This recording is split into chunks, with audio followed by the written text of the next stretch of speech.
Hi! In front of me is Redmi 12R and today I would like to show you how you can connect it to printer. You need to begin by going into Devices Settings and scrolling down just a bit to access Connection and Sharing. Now tap on Printing and select Default Print Service. Then wait. Your device is now looking for a printer. When it finds one, it will connect to it. If you wish to use different service, disable this one by tapping on blue switcher.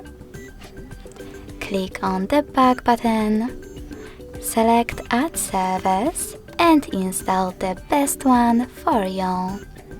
I will go with HP1.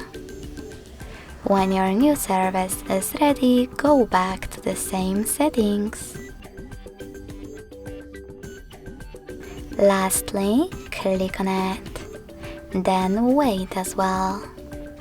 Thanks so much for watching. If you enjoyed this video, don't forget to leave a like, comment and subscribe.